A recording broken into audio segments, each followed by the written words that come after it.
Monsieur, bonjour. Ravi d'être parmi vous pour vous présenter un nouvel ouvrage, toujours de la biophysique, destiné au premier cycle des études médicales. La biophysique des vibrations matérielles, son et ultrasons de Jean Duhamel, des éditions Armand Colline.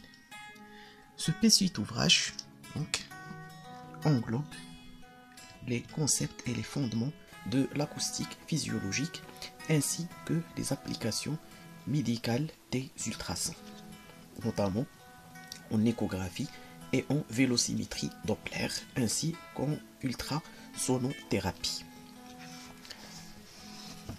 Voilà donc biophysique des vibrations matérielles et ultrasons de Duhamel. Donc cet ouvrage est constitué d'une introduction, du premier chapitre qui traite la physique générale bien sûr des sons et l'acoustique, notamment la diffraction, la réflexion, la transmission du son, l'impédance acoustique, la puissance et la pression acoustique, l'amplitude du mouvement acoustique et ainsi de suite. Donc la première partie ce sont des généralités, la deuxième les sons purs et la troisième les mouvements vibratoires complexes.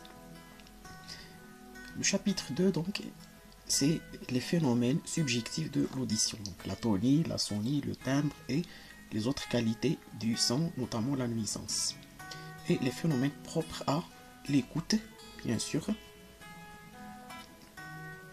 binaurale.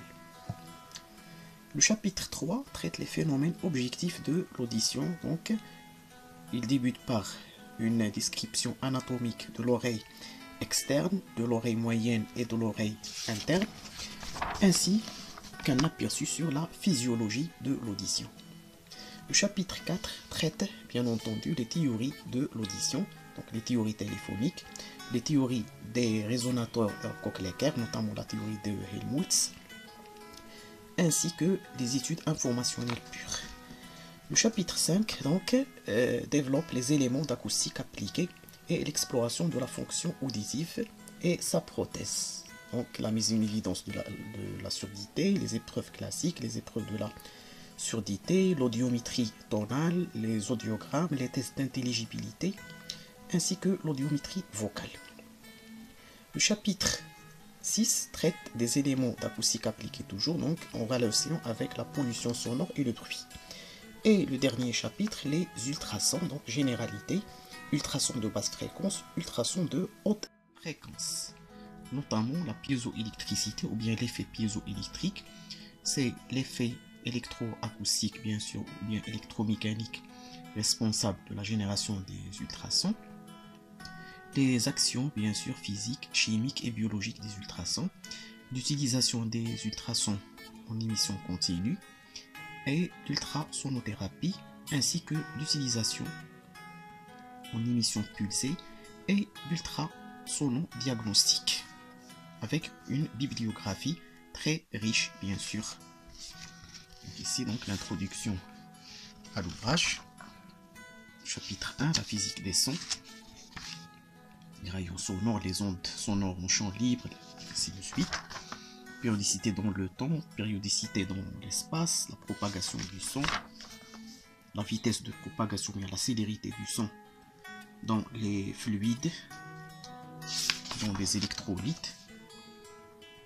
Toujours il est proportionnel à la concentration molaire ou bien à la molarité. C'est la relation de Falkenhagen-Bakken. Ici donc les bels et les décibels relatifs, la diffraction des sons, réflexion des sons, l'effet Doppler physio,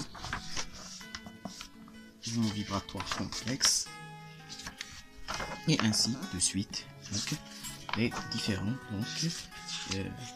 contenus de ce livre.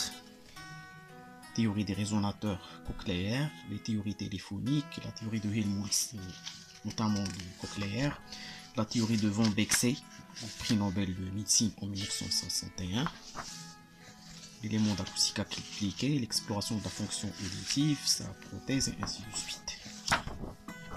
Et le dernier chapitre, les ultrasons de basse fréquence, propriétés biologiques, les éléments artificiels, les émetteurs notamment naturels comme la chauve-souris, comme les baleines et ainsi de suite, et certains arachnides, pression de radiation, les actions chimiques, la luminescence, le dégagement de chaleur, bien sûr, la dépolymérisation, la dénaturation des protéines, bien sûr la déflagration des substances explosives, la création de l'eau oxygénée des peroxydes, et ainsi de suite, l'effet de cavitation, bien sûr, les actions biologiques, bien sûr, les bains ultrasons,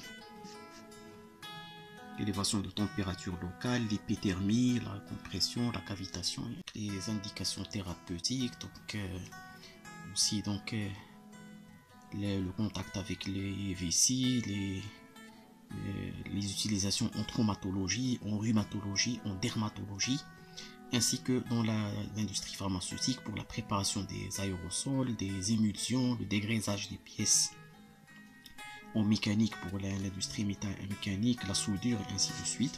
Aussi donc le nettoyage et la stérilisation des instruments de chirurgie. Donc ce sont les différentes applications des ultrasons. La vélocimétrie aussi Doppler, donc utilisée pour la vitesse, pour la mesure de la vitesse de flux sanguin, la vitesse des érythrocytes dans le plasma, la vitesse des spermatozoïdes, même la vitesse de rotation du noyau cellulaire et la vitesse de mouvement bien sûr des organites intracytoplasmiques. On peut utiliser l'ultrasonographie ou bien la vélocimétrie Doppler.